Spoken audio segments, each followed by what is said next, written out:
I always thought betrayal would arrive with shattered glass and bitter tears. Instead, it swaggered in wearing a tailored Italian suit, holding hands with a 28-year-old PR director in the middle of a lavish ballroom I paid for. Julian expected me to break down like a dutiful wife. He forgot one crucial detail. Before I was his wife, I was a lawyer. That night, I did not just hand him divorce papers, I handed him total annihilation. Hello, dear listeners of Zoe Revenge Stories, and thank you for tuning in. Our channel was recently demonetized by YouTube, leaving us with zero budget to keep operating. If you find yourself captivated by today's story, please consider supporting us with just $1 so our dedicated team can afford their living expenses and continue creating these thrilling tales for you. You can easily donate by scanning the PayPal QR code right on your screen or by clicking the PayPal link located in the description and pinned comment below. My name is Reagan Armstrong. I am 42 years old, and for the longest time, my entire existence was structured around logic, airtight contracts, and the relentless pursuit of perfection. Long before the devastating betrayal, I was a razor-sharp attorney clawing my way to the top at Vanguard Legal Group, one of the most ruthless and prestigious corporate law firms in the state. We lived in Austin, Texas, a city that was rapidly transforming from a quirky music town into a booming metropolis of endless glass skyscrapers and tech money. I thrived in that fast-paced, high-stakes environment. My husband, Julian Vance, was my complete opposite. Julian possessed a million-dollar smile and an irresistible charm that could easily talk a freezing man into buying ice. Yet, despite his magnetic personality, his entrepreneurial history was a graveyard of failed startups and empty promises. When Julian conceptualized his grand vision for a revolutionary green energy technology firm, I made the heaviest sacrifice of my career. I voluntarily stepped off the coveted partner track at Vanguard. I traded my own spotlight to become the invisible, structural backbone of his ambition. We poured everything into founding Auranova Innovations, while Julian was out schmoozing venture capitalists and playing the visionary leader at lavish dinners. I was sequestered in our cramped home office, surviving on black coffee and adrenaline. I meticulously drafted the dense, convoluted core patents that gave Auranova its actual, undeniable market value. I built the fortress. He simply stood at the gate and took the credit. After 12 grueling years of marriage and relentless hustle, the unimaginable wealth finally arrived. We upgraded our lives to an opulent standard, trading takeout for private chefs and moving into a sprawling estate. However, as our bank accounts swelled to 8 figures, the fragile equilibrium of our marriage began to fracture. The tech media started plastering Julian across glossy magazine covers, endlessly praising him as a self-made genius and a lone pioneer. The fatal flaw was that Julian actually started to believe his own press. He looked in the mirror and saw a god, completely forgetting the woman who had painstakingly forged his crown. The signs of his transformation were incredibly subtle at first, yet glaringly obvious to a trained investigator. Out of nowhere, Julian developed an intense, almost frantic obsession with high-intensity interval training. He spent hours at the gym, sculpting his body as if he were preparing for a fitness magazine shoot. He then entirely discarded his sophisticated, tailored suits, replacing his entire wardrobe with trendy, youthful designer streetwear that screamed midlife crisis. The most alarming red flag, however, was his phone. One evening, I noticed he had changed his passcode. When I calmly questioned him about it, his face remained perfectly composed. "It is strictly protocol for company data security," he stated smoothly, without breaking eye contact. From that moment on, a suffocating, icy distance settled permanently between us. Our meals together devolved into agonizingly quiet affairs. The only sound at the dining table was the sharp clinking of silver against porcelain. Julian was always physically present but mentally miles away, constantly checking his screen and issuing vague excuses. Suddenly, his schedule became utterly consumed by unexpected, urgent business trips to Silicon Valley. The meticulously crafted illusion finally shattered on a random Thursday night. Julian stumbled through the front door, heavily intoxicated after what he claimed was a critical networking event, and collapsed onto our bed. He passed out instantly, his expensive clothes reeking of high-end scotch. In the dim light of our bedroom, his phone buzzed softly against the nightstand. It was a missed call from an unsaved number. A few seconds later, a notification appeared on the screen for a new voicemail. Guided by a cold, unmistakable instinct, I picked up the device. I knew his backup security measures. I bypassed the lock and pressed play. The message lasted exactly 3 seconds. First, there was a soft, heavy sigh, followed by a delicate, unmistakably young female voice whispering, "You promised you would be with me tonight." I did not wake him. I did not scream, throw his expensive bottles of liquor against the wall, or dissolve into a miserable puddle of tears. My heart hammered wildly against my ribs, but my mind instantly compartmentalized the visceral shock. A lesser woman might have demanded answers right then and there, but I was a seasoned corporate attorney. I knew the absolute cardinal rule of any legal battle. An accusation devoid of ironclad evidence is merely an open invitation for a liar to perfect his alibi. I needed a paper trail, not a screaming match. The next morning, after Julian left for the office with his usual charming smile and a hollow kiss on my cheek, I went straight to my secured laptop. I completely ignored our primary joint bank accounts. Julian was overwhelmingly arrogant, but he was not entirely stupid when it came to his direct finances. Instead, I dug deep into a secondary corporate credit card, an obscure financial account he likely assumed I had forgotten about years ago. It took me exactly 3 hours of meticulous, agonizing cross-referencing to uncover the disgusting truth hidden in plain sight. What he deliberately categorized as client entertainment expenses were actually lavish, intimate dinners for two at the most exclusive and expensive restaurants in town. I found undeniable charges for $500 at a boutique hotel bar, followed by a glaring receipt for $4,500 from a high-end jeweler, neatly and fraudulently labeled as a corporate gifting expense. It did not take a genius to connect these egregious financial anomalies to the breathless voice on that late-night message. I needed a name, and my methodical search led me directly to the internal employee directory of Aura Nova Innovations. There she was, Chloe Thorne. She was 28 years old, possessing flawless skin, bright eyes, and a newly minted, highly compensated title as the Director of Public Relations. Julian had personally recruited her just 2 months prior. I pulled up her professional background online, and it was laughably sparse. Her entire resume consisted of a brief stint managing social media accounts for a mid-tier lifestyle brand. Yet, somehow, she had miraculously bypassed every qualified, experienced candidate in Austin to secure a senior executive role at a billion-dollar tech firm. The sheer audacity of his blatant nepotism was almost more insulting than the affair itself. I needed to test his composure. I had to see how comfortably he could lie to my face. That evening, as we sat at opposite ends of our expansive dining room table, I casually stirred my soup and offered a simple suggestion. "Julian, I was thinking about dropping by the office tomorrow afternoon," I said, keeping my tone perfectly light and entirely conversational. "It has been several months since I saw the engineering team, and I would absolutely love to see the new laboratory renovations." Julian froze instantly. The heavy silver spoon in his right hand halted midair before he carefully, deliberately set it down on his napkin. His jaw tightened visibly, and the charming, relaxed facade cracked just a fraction of an inch. "That is really not a good idea right now, Reagan," he replied, his voice dripping with condescending patience. "We have major investors flying in from the coast, and the main floor is an absolute madhouse right now. You would honestly just be a distraction to the workflow." "I am not a tourist, Julian. I helped build the foundation of that company," I reminded him softly, maintaining direct eye contact.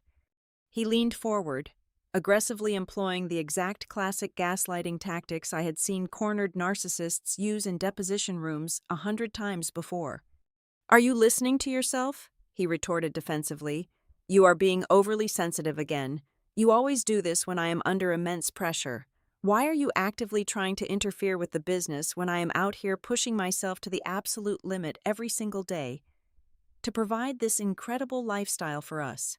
I did not argue.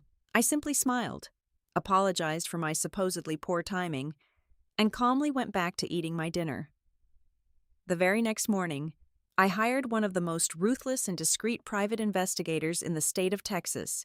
It cost me exactly $10,000 in a clean cash retainer, and it was worth every single penny.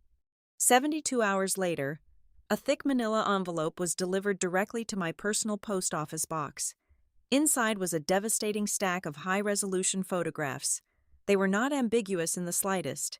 There were crystal-clear shots taken at 8 o'clock in the evening, showing Julian and Chloe Thorne leaving a high-end French bistro, his hand resting intimately and possessively on the small of her back. More importantly, there was a damning sequence of photos capturing them entering a luxury high-rise apartment complex in downtown Austin. My investigator confirmed a sickening detail. That multi-million-dollar penthouse suite was leased directly under the corporate umbrella of Aura Nova Innovations. My husband was literally using the company I helped build from the ground up to privately fund his illicit double life. That night, I locked myself inside my private study. I poured a single glass of aged bourbon and sat perfectly still in the dark leather chair.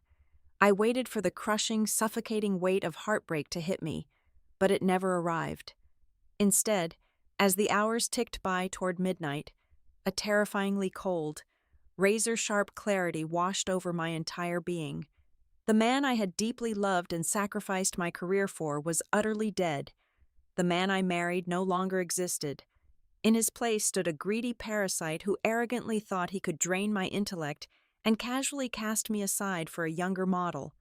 My grief completely evaporated, rapidly replaced by an absolute, icy resolve. This was no longer about a broken, failed marriage. It was about aggressively protecting my financial assets, securing my intellectual property, and defending my sheer dignity. I opened a fresh yellow legal pad, grabbed my favorite pen, and methodically began to outline my case for total destruction. The initial shock of the affair had crystallized into a weaponized, singular focus. My next move required absolute discretion and a level of digital trespassing that Julian was far too arrogant to anticipate. Back in the early, desperate days of our startup, I had personally configured the back-end administrative infrastructure of Aura Nova. Julian barely understood how to reboot his own computer, let alone navigate encrypted network protocols. I still retained my original master administrative access. He had never bothered to revoke it. He assumed I had left all of that behind when I stepped back to manage our domestic life. I needed solid, irrefutable financial evidence for the impending divorce proceedings, something to guarantee my rightful half of the corporate assets before he could hide them. Late one Tuesday night, while Julian claimed to be trapped in an emergency board meeting, I sat in my dark office and bypassed the company firewall. I navigated straight past the standard employee payroll files and accessed the highly restricted master financial ledgers. I expected to find a few hidden accounts or inflated executive bonuses used to fund his extravagant dates. What I actually uncovered was a staggering, highly coordinated financial crime that made his infidelity look like a minor distraction. The internal numbers simply did not make any logical sense. Aura Nova had successfully secured $65 million in Series C funding just 6 months prior, yet the operational cash flow ledgers showed the company was bleeding capital at an alarming rate. I meticulously traced a complex web of massive, inexplicable wire transfers. $2.5 million transferred on a Tuesday, $3 million routed the following week, $4.2 million diverted at the end of the fiscal quarter. They were all vaguely categorized under ambiguous research and development consulting contracts. Every single one of these massive payments was funneled to an obscure offshore entity named Vertex Holdings. My blood ran ice cold as I ran a deep background search on the corporate registry for Vertex Holdings. The registered legal director, the sole signatory on the bank accounts, was none other than Chloe Thorne. Suddenly, The entire horrifying architecture of his master plan snapped into razor-sharp focus. Julian was not merely enjoying a midlife crisis with a younger woman, he was actively, systematically bankrupting our entire company. His strategy was sickeningly brilliant in its sheer malice. He fully intended to run Aura Nova into the ground, completely draining the investor capital, and then declare Chapter 11 bankruptcy within the next 8 to 10 months.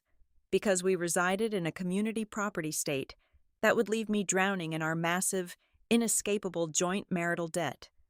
Meanwhile, he and his 28-year-old mistress would simply rebrand the stolen proprietary technology under Vertex Holdings, launch it as a brand new enterprise, and walk away with hundreds of millions of dollars, completely unburdened by creditors and, most importantly, unburdened by his aging wife. I sat back in my chair, staring at the glowing monitor. A strange, twisted smile crept across my face. Julian thought he was an absolute genius playing three-dimensional chess against a clueless housewife, but in his blinding arrogance and insatiable greed, he had overlooked one monumental, fatal flaw in his perfect scheme. He had forgotten exactly who taught him how to play the game in the first place. 10 years ago, when Aura Nova was nothing but a fragile dream and a stack of coffee-stained blueprints on our kitchen table, I was the one who drafted the incredibly dense core utility patents. I was the one who navigated the agonizingly complex federal intellectual property laws to protect our inventions. At that time, Julian was drowning in massive personal tax liens and debts from his previous failed startups. To protect our core assets from his aggressive creditors, I deliberately registered every single foundational patent under an independent, irrevocable holding trust, a trust that I solely owned, managed, and controlled entirely outside of our marital estate. I had legally granted Aura Nova an exclusive, but entirely revocable, license to utilize the technology for manufacturing. Julian did not own the soul of the company. I did. He could drain the corporate bank accounts dry. He could burn the extravagant downtown office to the ground, but he could not legally produce, market, or sell a single piece of that green energy hardware without my explicit, notarized written authorization. If I revoked that license, Aura Nova was nothing more than an empty, worthless shell. I wasted no time. I immediately contacted a ruthless, highly specialized corporate litigation firm located in Chicago, ensuring I was far outside the reach of Julian's powerful networking circles in Austin. I assembled an elite, terrifyingly quiet team of aggressive corporate lawyers and seasoned forensic accountants. I paid them a massive cash retainer of $55,000 from an old, private family inheritance account that Julian had zero legal access to and no knowledge of. For the next 8 exhausting weeks, we operated in absolute total secrecy. My team of accountants meticulously traced every single stolen dollar routed from Aura Nova to Chloe's offshore shell company. They compiled a devastating, legally undeniable financial report, perfectly primed for immediate submission to the Internal Revenue Service and the Securities and Exchange Commission for federal tax evasion and wire fraud. Simultaneously, my legal team drafted a watertight federal court injunction. The moment I gave the executive signal, the courts would legally freeze all of Vertex Holdings' assets and instantly revoke Aura Nova's patent licenses. The hardest part of this entire operation was not the exhausting legal strategy or the late-night document reviews. The hardest part was the daily, agonizing performance. For 2 excruciating months, I flawlessly played the role of the devoted, oblivious, and deeply supportive wife. I woke up at 6 o'clock every single morning. I smiled warmly as I poured his expensive organic dark roast coffee. I stood in our grand walk-in closet, carefully ironing the collars of his imported Italian silk shirts, knowing with absolute certainty that he would be taking them off in his mistress's luxury apartment later that exact same afternoon. When he complained about the immense stress of his work, I rubbed his shoulders and whispered words of encouragement. I kissed his cheek, smoothed his lapels, and wished him a wonderful day at the office. I gave him absolutely nothing but perfection. I intentionally lulled him into a deep, intoxicating sense of absolute, unchallenged security. Whenever he looked at me, He saw a naive, compliant, aging woman who was completely blind to his brilliant maneuvering. He walked around our massive estate with the smug confidence of a king who had successfully conquered the world. He had absolutely no idea that he was happily sleeping next to a fully loaded gun, and my finger was already resting firmly on the trigger. 2 weeks before the inevitable explosion, Julian stood in our kitchen, casually adjusting the cuffs of his expensive shirt, and announced his grand vision for my 42nd birthday. He informed me that he had officially rented out the entire grand ballroom of the most exclusive, fiercely private golf club in the hills of Austin. He claimed it was a dual celebration. We were going to honor my birthday and simultaneously toast to a massive new quarterly revenue milestone for Oranova. In reality, I knew exactly what this was. It was a highly calculated public relations maneuver. Julian needed a glittering stage to shine his own shoes, to parade his supposed genius in front of the most aggressive venture capitalists in Texas, and to secure his social standing before he burned our marriage to the ground. The night of the party arrived with suffocating humidity, but inside the country club, the air was perfectly chilled and fragrant with imported orchids. The setting was sickeningly opulent.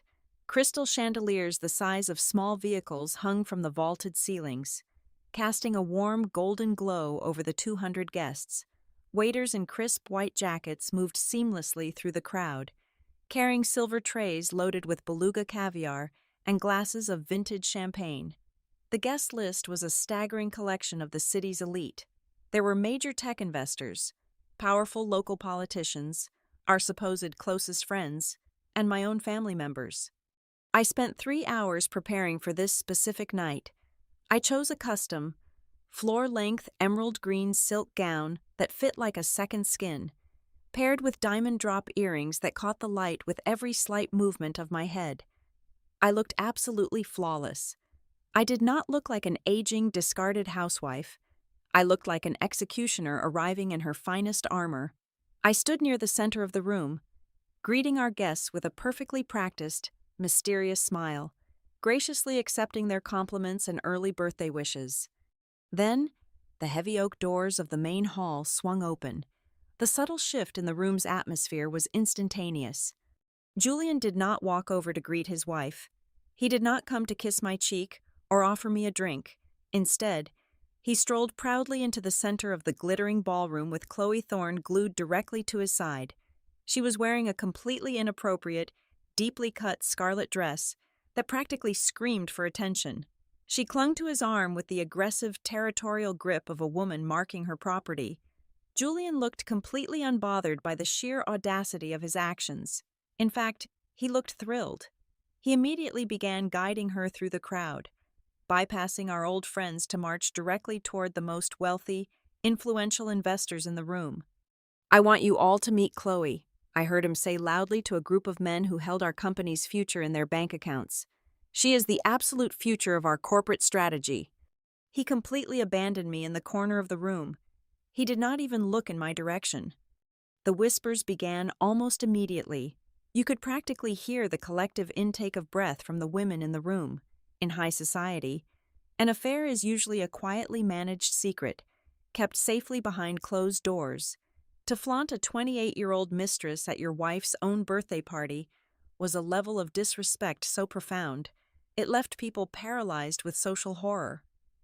I watched the sideways glances. I saw the guests leaning in close to one another, their eyes darting rapidly between Julian, Chloe, and me. I felt the heavy, suffocating waves of pity washing over me from across the room.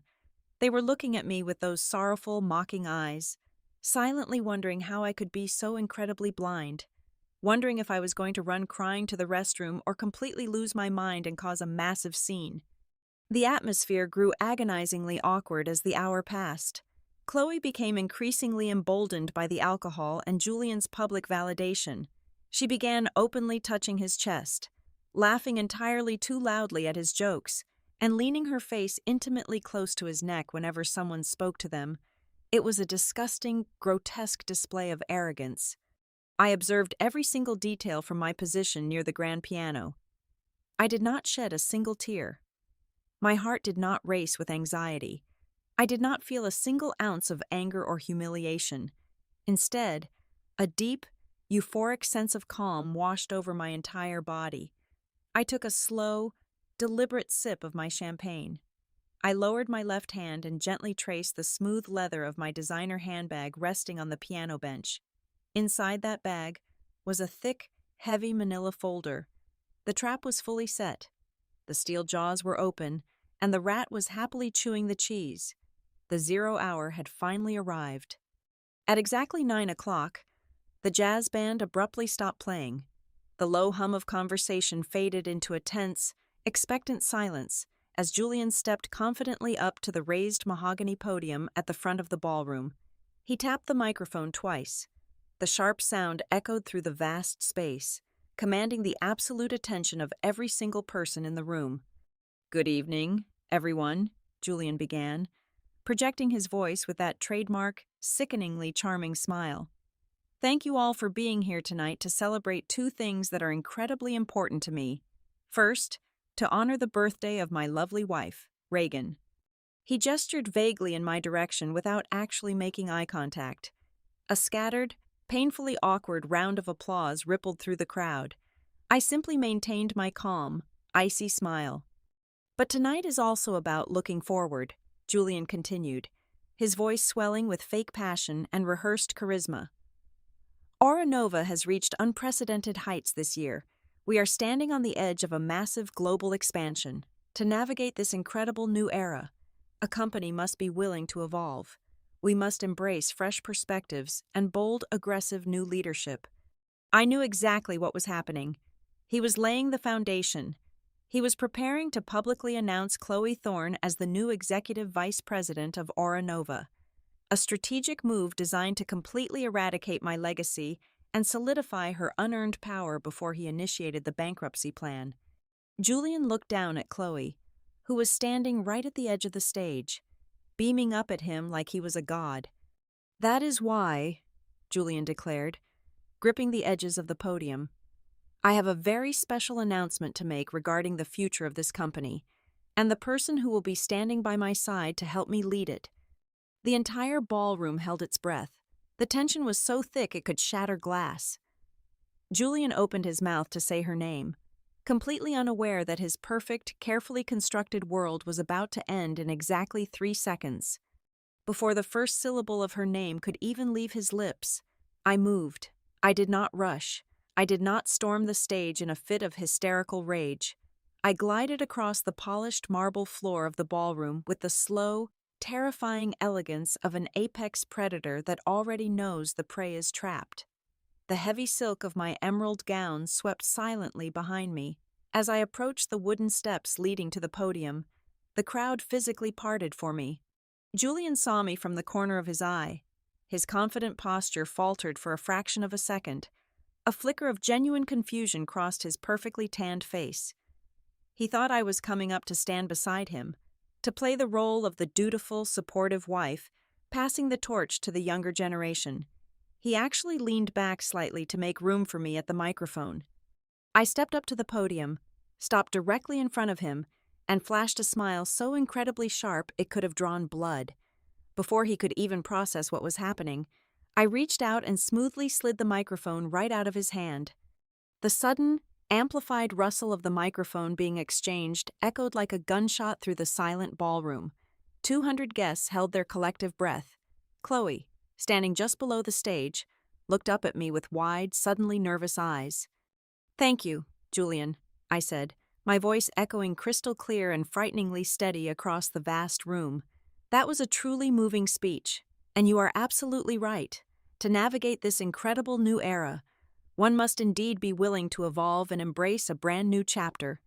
I turned my gaze away from him and swept my eyes across the sea of wealthy investors, shocked friends, and gaping family members. I commanded the room entirely. "As Julian's partner in both life and business for the past 12 years, I continued, savoring every single syllable, I felt it was only appropriate that I present him with a very special gift to properly commemorate the grand opening of this exciting new chapter." I unclasped the gold latch of my designer handbag. I reached inside and pulled out the thick, heavy brown manila envelope I had been carrying all evening. I turned back to my husband. The arrogant glow had completely vanished from his face, replaced by a pale, sickly shade of gray. His eyes darted nervously between the envelope and my face. I stepped forward and slapped the heavy package directly against his chest, forcing him to reflexively grab it with both hands. "Those," I announced, leaning directly into the microphone so my voice carried to the very back of the room, "are your formal divorce papers, signed, notarized, and officially filed with the state of Texas this very morning." Total, absolute pandemonium erupted inside the ballroom. Someone in the back actually gasped, loud enough to be heard over the sound system. Whispers exploded into a deafening roar of shocked conversations. The investors nearest to the stage stared in open-mouthed horror. Julian physically stumbled backward as if I had burned him. His face contorted from shock into pure, desperate panic.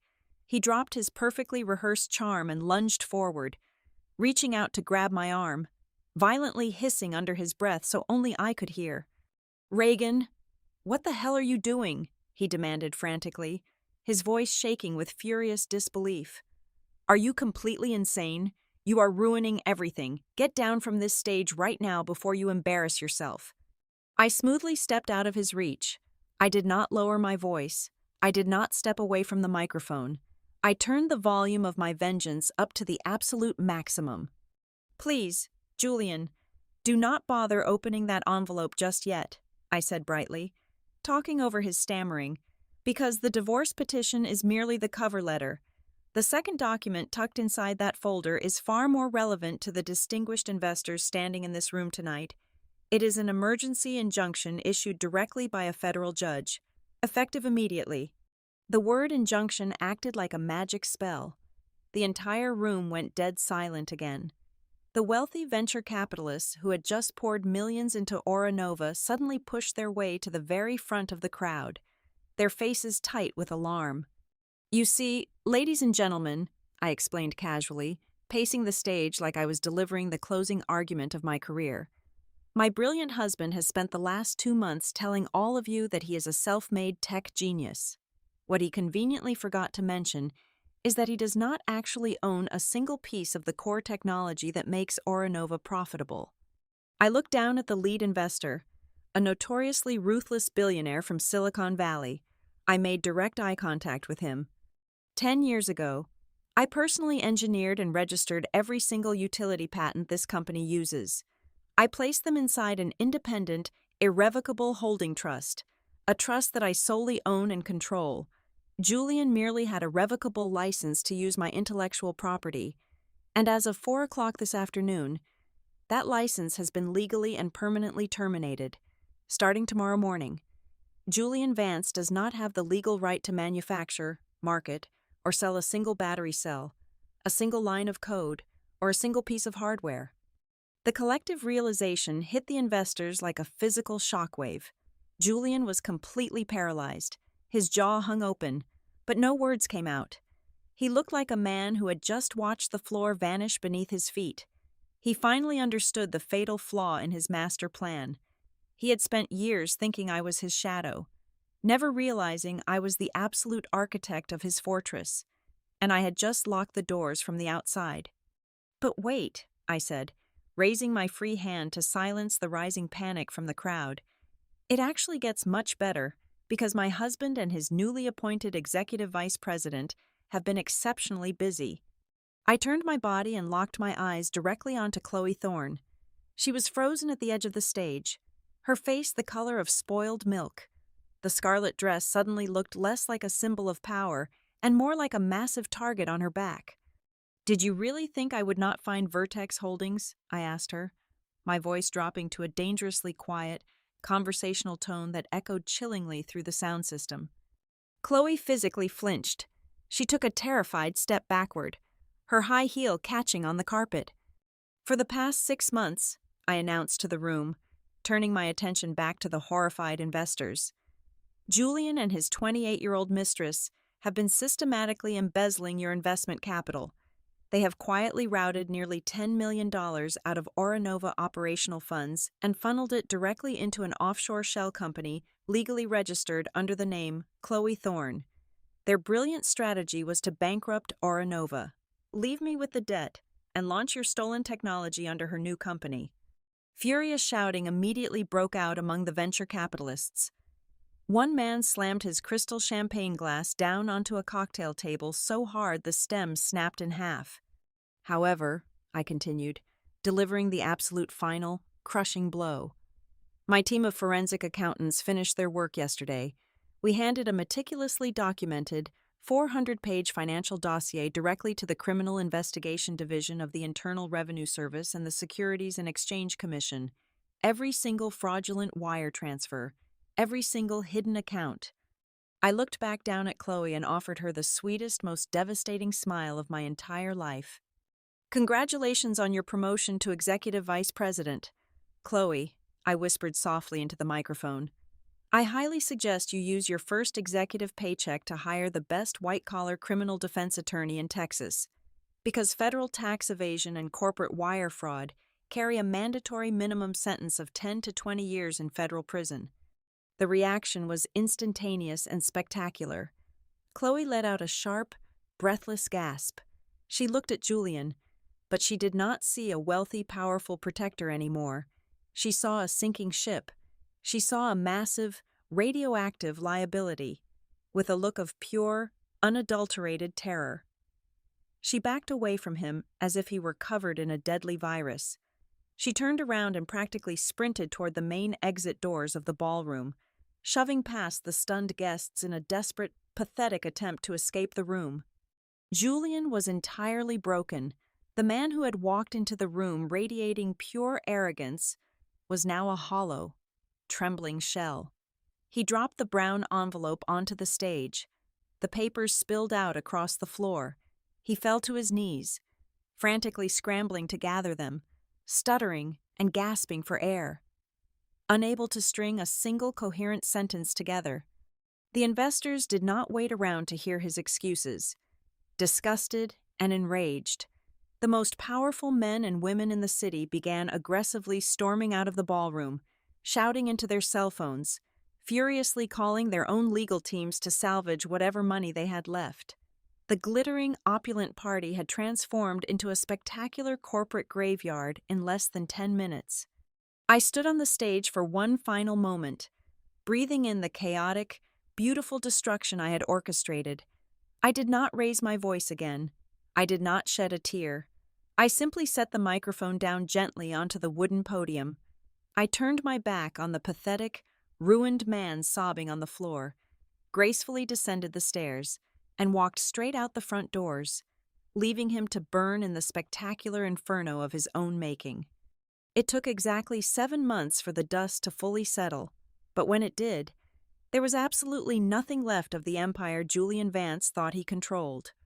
Oranova Innovations officially collapsed into bankruptcy. The furious venture capitalists immediately withdrew every single cent of their funding and launched aggressive litigation, drowning under the crushing weight of multiple corporate lawsuits and massive federal penalties. Julian was forcefully stripped of his lavish lifestyle. He had to liquidate his imported cars, his designer watches, and eventually, he was forced to sell off every remaining personal asset just to keep his defense attorneys on retainer. As for his great, world-altering romance with Chloe Thorne, it ended exactly as one would logically expect. The very second the corporate credit cards were permanently frozen and the luxury downtown penthouse was repossessed, she completely vanished from his life. However, abandoning a sinking ship does not save you if the authorities are already waiting at the dock. Chloe ruthlessly dropped Julian, but she could not outrun the federal prosecutors. She is currently awaiting trial for criminal conspiracy and financial fraud, facing the bleak reality that her reckless ambition ultimately cost her her freedom. I walked away from the wreckage completely untouched. The divorce was finalized rapidly and entirely in my favor. I won absolute control over all my intellectual property and kept the entirety of our primary estate. I felt no lingering bitterness, no heavy burdens, and absolutely zero regrets. The senior partners at Vanguard Legal Group practically begged me to return, offering me a highly lucrative position. I politely declined their offer. I had spent my entire adult life building fortresses for other people. It was finally time to build something solely for myself. I established the Armstrong Legal Advocacy Group, a specialized boutique firm dedicated exclusively to representing women who are facing severe financial deception, hidden assets, and corporate fraud within their own marriages. This morning, I sat on the expansive glass balcony of my brand new penthouse, looking out over the vibrant, rapidly expanding skyline of downtown Austin. I took a slow sip of my dark roast coffee and simply watched the city come to life beneath the warm Texas sun. My private phone rang on the glass table next to me. It was a new client, a woman whose husband foolishly thought she was too naive to understand his offshore accounts. I picked up the phone and smiled. I was ready for this brand new chapter, because the ultimate, most devastating form of revenge is not standing over the smoking ruins of your enemies. It is waking up every single day and choosing to live more brilliantly, more powerfully, and more completely free than you ever have before. Thank you so much, from the bottom of my heart, for listening to my story today. I would absolutely love to know where in the world you are tuning in from, so please share your city or country in the comments below. If this story resonated with you and you found it empowering, we kindly ask for a small contribution of just $1.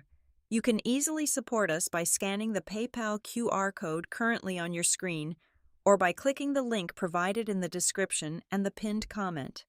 Your generous support allows us to pay our dedicated staff, helps them provide for their families, and ensures we can continue bringing you even more incredible stories in the future. Have a beautiful, empowered day.